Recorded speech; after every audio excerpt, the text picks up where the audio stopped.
The desert heat pressed against the windows like a living thing.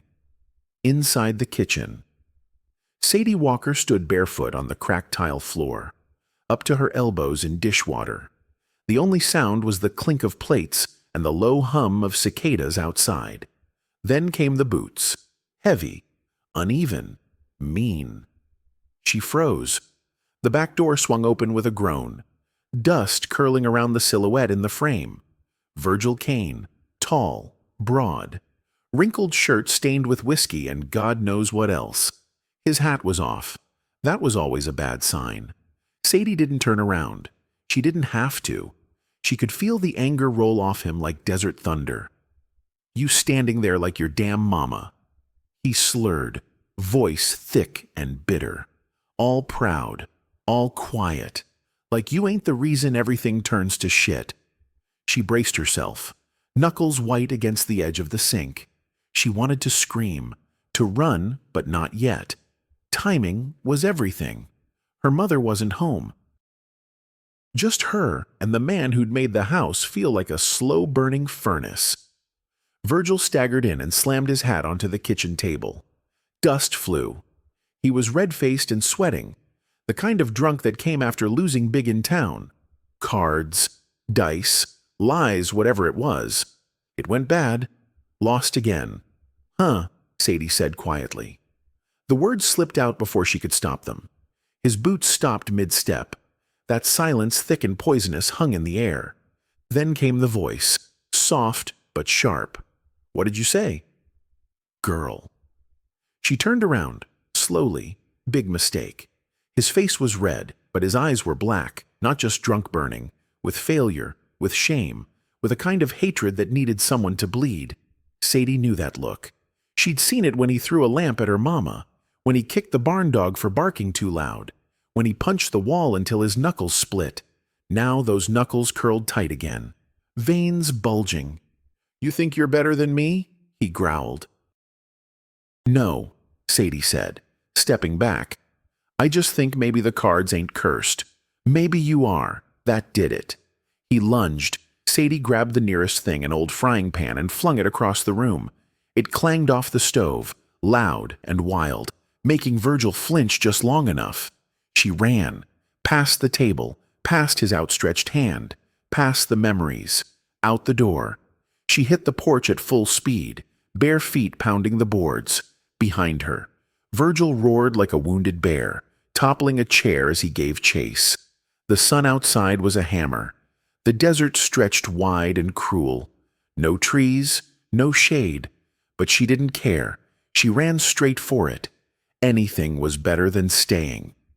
As she crossed the pasture, something twisted inside her, not fear. Not anymore. Fury. For her mama. For her own bruises. For her daddy who died too soon. She remembered him then, like a whisper under the heat. Her real father. His quiet smile. The songs he used to hum while fixing fences. He never raised his voice, never raised his hand. Sadie had been 7 when he passed. Pneumonia took him fast, but not before he made her promise one thing. "If trouble ever finds you, baby girl," he said, "you run. Don't freeze, don't beg. You run." So she ran, behind her. She heard Virgil mount his horse, stupid, reckless, but fast. That meant she had maybe a minute before he closed the gap. Sadie veered left, heading for the canyon's edge. It was a gamble, but so was standing still. Each step scorched her soles. The rocks bit into her feet, but she kept going, lungs burning, vision swimming.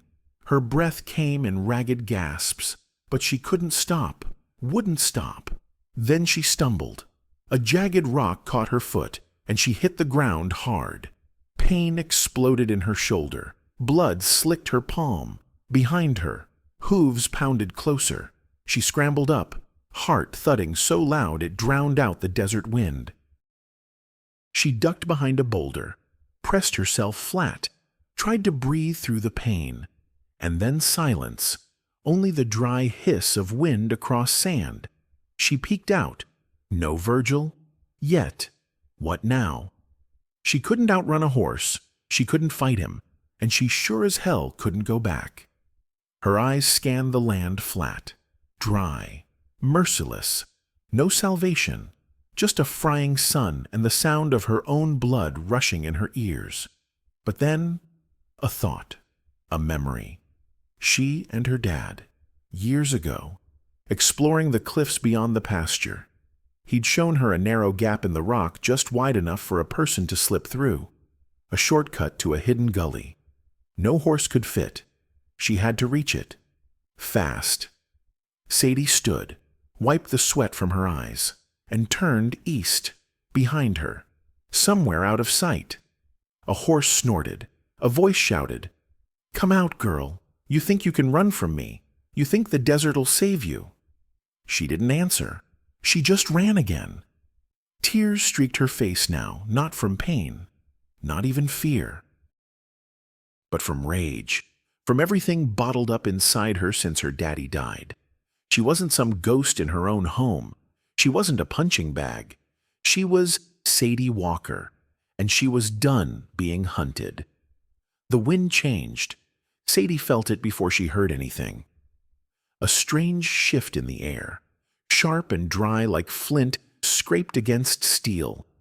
Her boots kicked up little puffs of dust as she limped across the cracked basin, her left leg dragging, swollen at the ankle.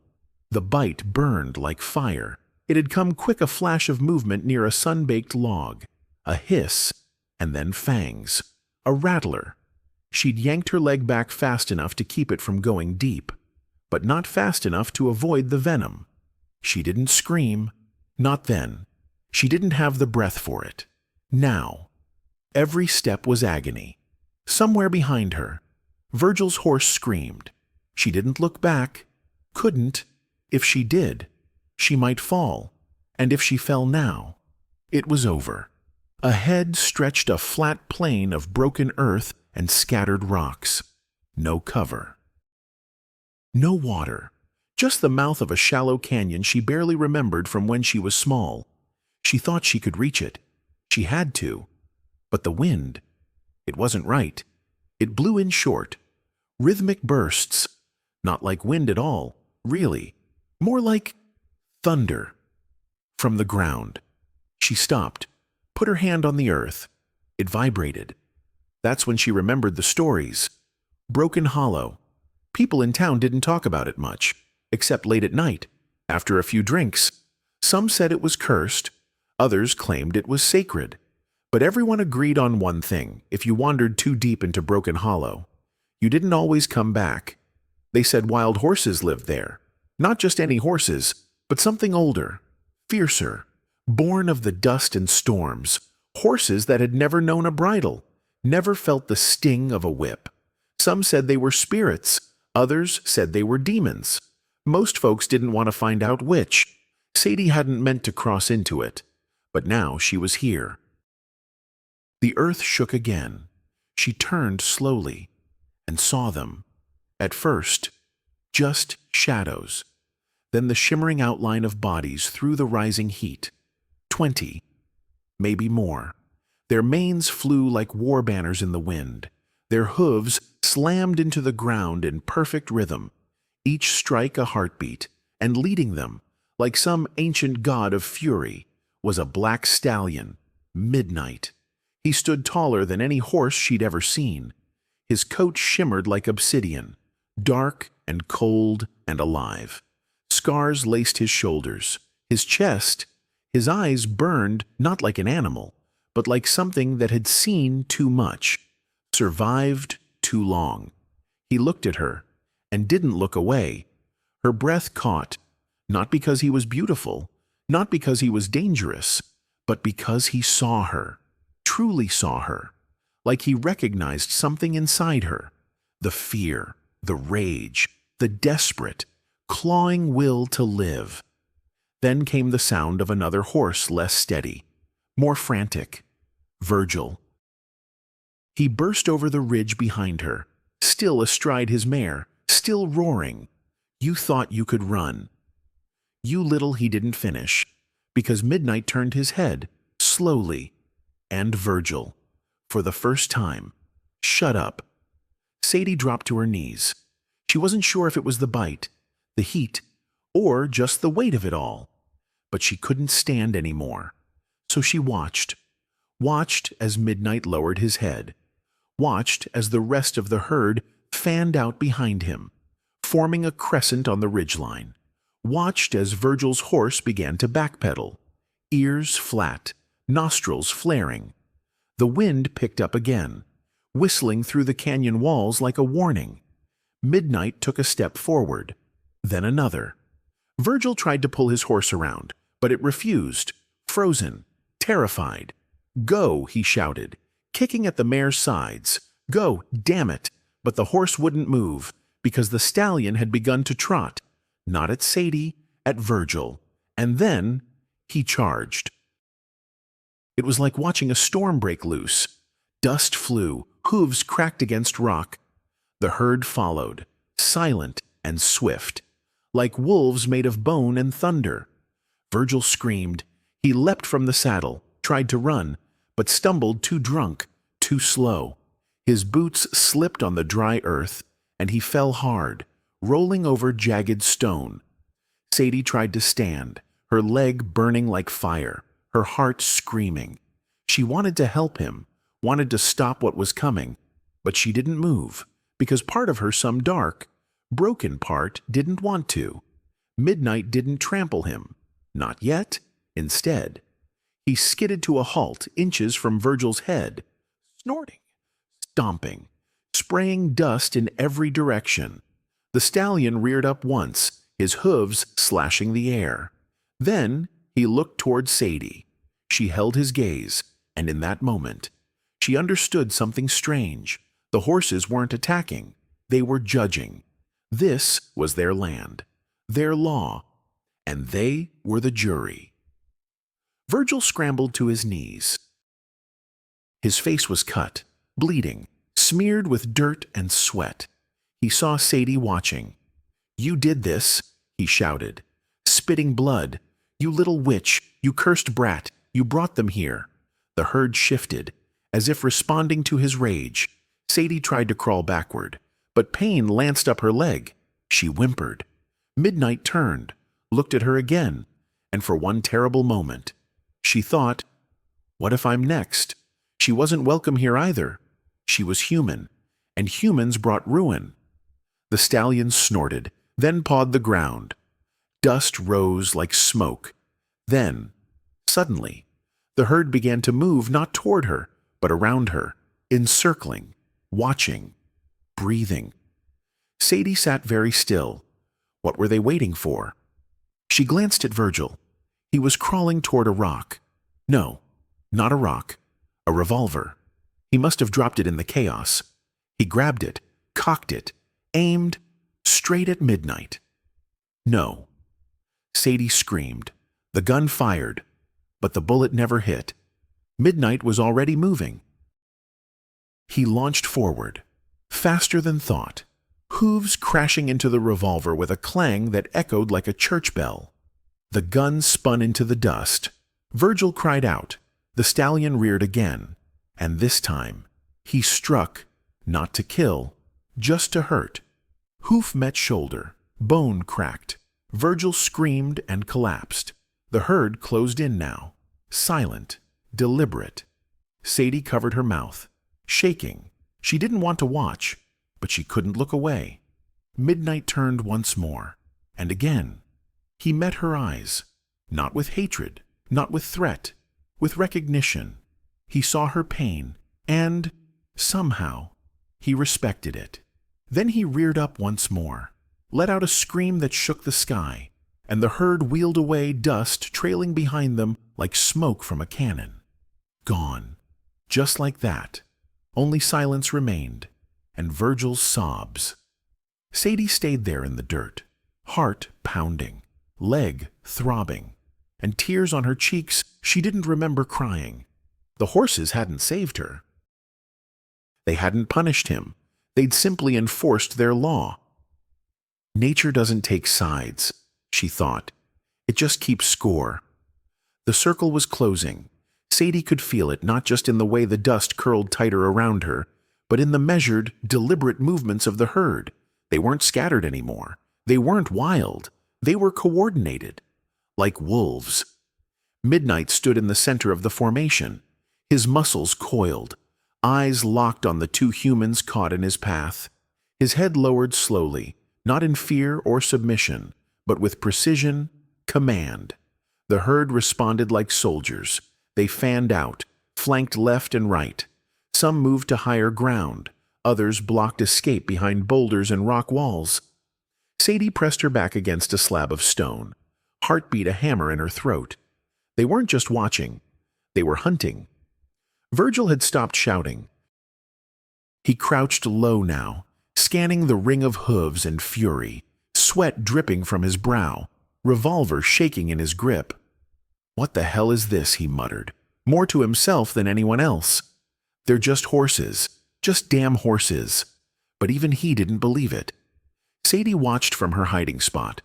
For the first time, Virgil Kane looked small, diminished. His mouth twisted with something he rarely showed fear, and, for a flicker of a moment, she felt pity. It passed. Then Midnight turned his gaze on her. Her breath caught, her legs, still aching from the snakebite, threatened to fold. She tried to shrink further into the shadows, but it was no use. They'd seen her.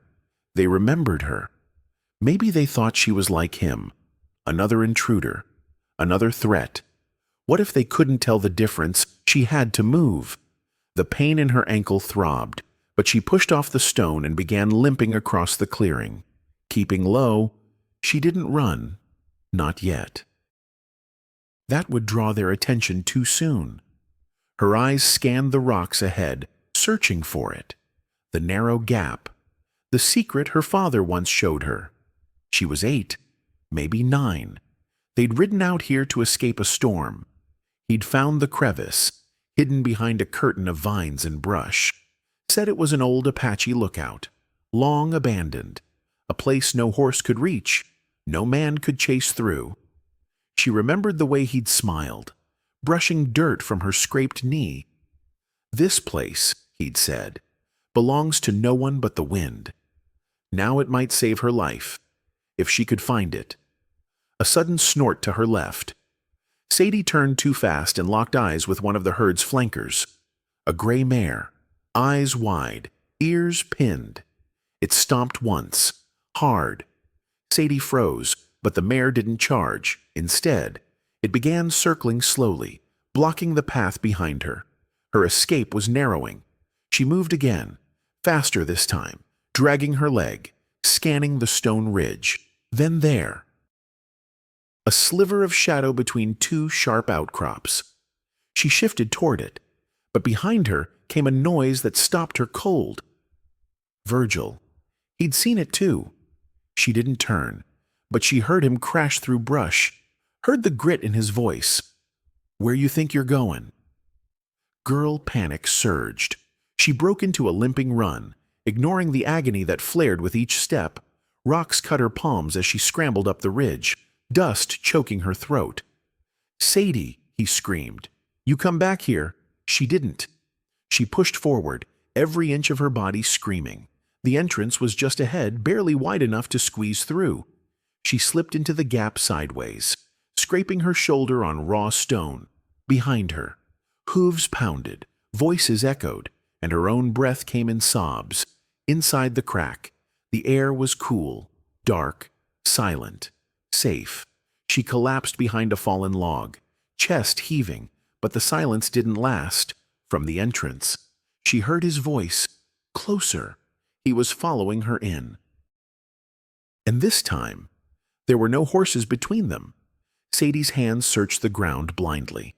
A rock, a stick, anything.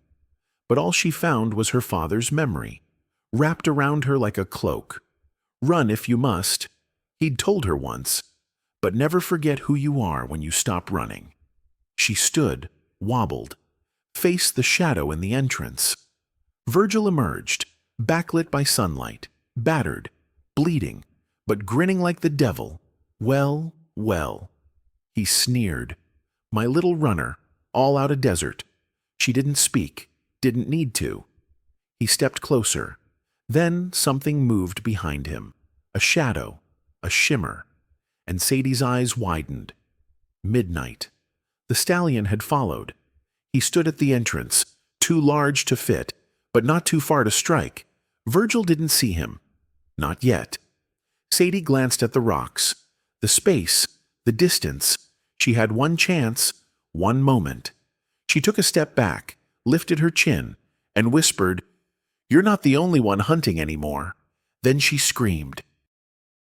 Not in fear, in defiance, a raw, primal sound that shook the walls and rolled out of the canyon like thunder. Virgil flinched, turned, and met the eyes of the black stallion. Midnight reared. The scream that followed wasn't Sadie's. The cave was a coffin, narrow, cold, breathless, stone pressed in from all sides. Sadie crouched against the far wall, her chest heaving, her hands raw from the scramble. The darkness wrapped around her like a second skin. She listened. The only sound was her heartbeat. Then, footsteps, boots scraping rock, slow, deliberate. She didn't have to look to know who it was. Virgil Kane. He entered like a ghost, backlit by the dying light outside. His face, smeared with blood and dust, looked less like a man and more like something that had crawled from the deepest part of hell. One arm hung limp at his side, but his eyes, those eyes burned. He blocked the entrance. No escape. You, he rasped, voice shredded from dust and rage. "You think this is over?" Sadie tried to press herself farther back, but there was nowhere left to go. The stone behind her was unyielding, like every choice she hadn't made in time. Virgil stepped inside. The air shifted. Each movement of his body seemed to pull the walls closer, like the cave itself wanted to crush the breath from her lungs. "You think the horses saved you?" he snarled, limping forward. "You think you're free?" His shadow swallowed her whole. Then he lunged. She screamed raw, loud, echoing through the cave like a flare shot into the heavens. Virgil's hands closed around her throat. The pressure came fast, brutal. Her vision went white at the edges. Her fingers clawed at his wrists. She kicked, struggled, gasped. Above them, the stone ceiling trembled. Dust rained down. And then a sound, not human, not natural. It came like thunder wrapped in steel hooves slamming rock, shaking the very bones of the mountain. Midnight. The stallion's silhouette filled the cave mouth, massive and black as storm clouds, eyes glowing with ancient fire. Virgil froze, still gripping Sadie's throat. He turned and saw it. Midnight reared, a scream exploding from his lungs that cracked the air like lightning. His front legs rose high, hooves glinting, and then he struck. The force was biblical. His hooves slammed into Virgil's back with the fury of something that had waited years to deliver justice. Virgil flew sideways, spine twisting, hitting the wall with a sickening crack. He slumped, moved, twitched, stopped. Sadie collapsed, choking, her lungs desperate for air, but it wasn't over. Midnight screamed again and charged. He couldn't enter the cave, not fully, but he tried. His front hooves pounded the stone floor, again and again, each impact sending tremors through the cave. Rocks shifted, the ceiling groaned. Sadie dragged herself away from the opening, coughing, heart pounding. She curled into the wall, hands over her head as dust and pebbles rained down like hail. She wasn't sure if the stallion was trying to reach Virgil's body or just erase the memory of him. Each strike echoed like a war drum. Boom, boom, boom. The fury of the wild, unleashed in stone and flesh, and then silence. Sadie opened her eyes. Midnight stood in the entrance, chest heaving, steam rising from his back like a furnace. Blood stained his hooves. not his own. He turned, looked at her, and for a moment, just one, everything stopped. No sound, no fear, just breath and dust and a shared understanding between two survivors. She didn't speak, didn't cry. She just nodded. Midnight did the same. Then he stepped back into the light. Gone. The wind returned. The canyon exhaled. Sadie sat alone, the echo of hooves still ringing in her bones. Virgil's body lay crumpled against the wall, twisted at a wrong angle, eyes wide open, frozen in rage. She didn't look at him again. Didn't have to. She knew. It was over. The fear, the silence, the grip that had held her life hostage. Gone. And yet, she wept. Not for Virgil, but for every night she'd been afraid to speak, for every bruise hidden, for every word her mama swallowed. She cried until the dust settled, until her breath came steady, and then she crawled toward the entrance. The light stung her eyes. The air outside was hot again, dry and clean. The world hadn't changed, but she had. She looked back once, into the darkness, then turned her face to the sun, and walked. 3 days passed before the sheriff came. Dust clung to his coat, and the brim of his hat shaded a face carved by sun and silence. Sheriff Dutton didn't ask many questions. He sat tall on his horse, eyes steady, boots still in the stirrups as Sadie and Clara stood on the porch, side by side. Sadie told him the truth. She told him about the chase, the horses, the cave, the scream that echoed through rock and history. She told him how nature had answered with a force no man could command. He listened, didn't write anything down. When she finished, he nodded once. The desert, he said, has its own way of settling scores. He tipped his hat, turned his horse, rode away, and just like that, there was peace. It settled over the ranch like dew after a long drought. Doors creaked open again. Windows let in light, not fear. The walls, once listening for footsteps, breathed easier. Clara began to hum again. She cleaned the house top to bottom, threw out the whiskey bottles, burned Virgil's shirts in a barrel behind the barn. Then, one morning, she baked bread, just because. Sadie watched her, heart tight with something close to wonder. Then, slowly, she joined in. They mended fences. They sold what was left of Virgil's things to buy seed and flour. A neighbor brought by a few chickens. Another offered help with the well. People knew. No one said it, but they knew. Weeks passed. The sky burned gold every evening, and the stars returned to their proper places. The land softened, as if recognizing the change. Then, one morning, Clara smiled, not just her mouth, her eyes.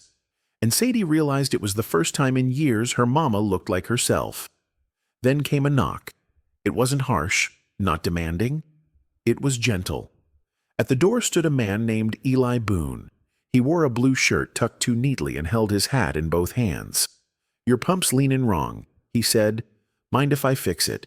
He did more than that. He brought stories, laughter, a calm that filled the space Virgil had poisoned.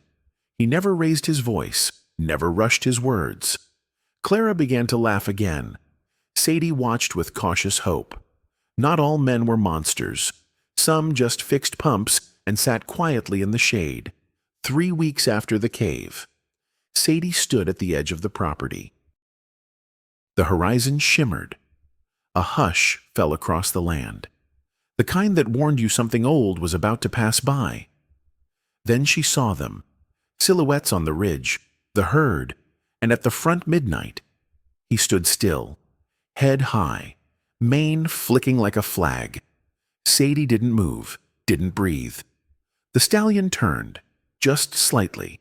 Their eyes met, and for one trembling second, she felt it again, that ancient, unspoken bond, the fire that burned through hooves and heartbeats, the law of wild things.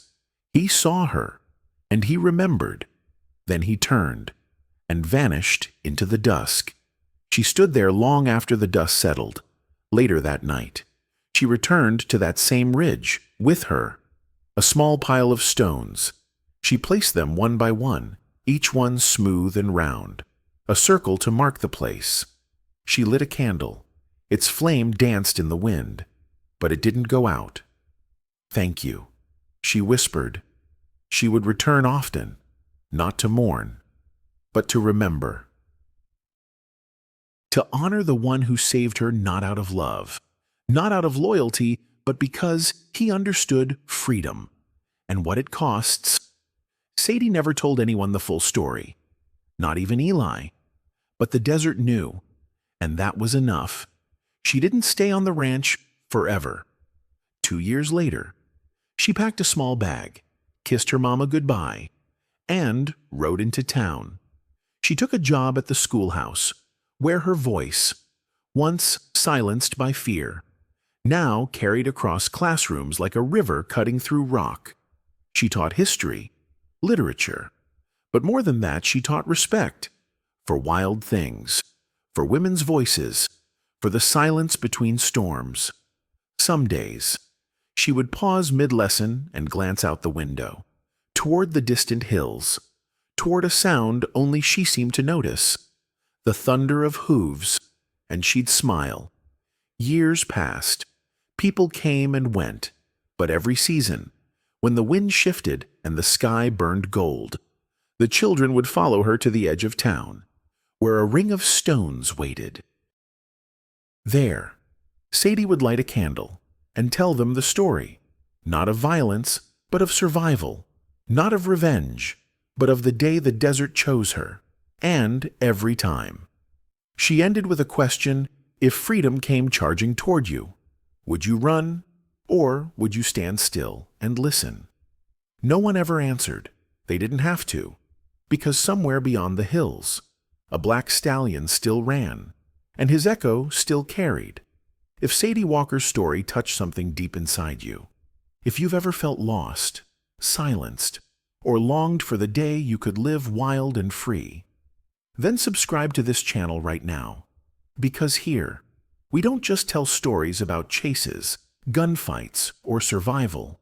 We tell stories about people the forgotten, the brave, the broken, and the ones who rise. Hit that follow button to never miss another tale from the raw, untamed West, where justice rides on hooves and hope grows in the dust and thunder.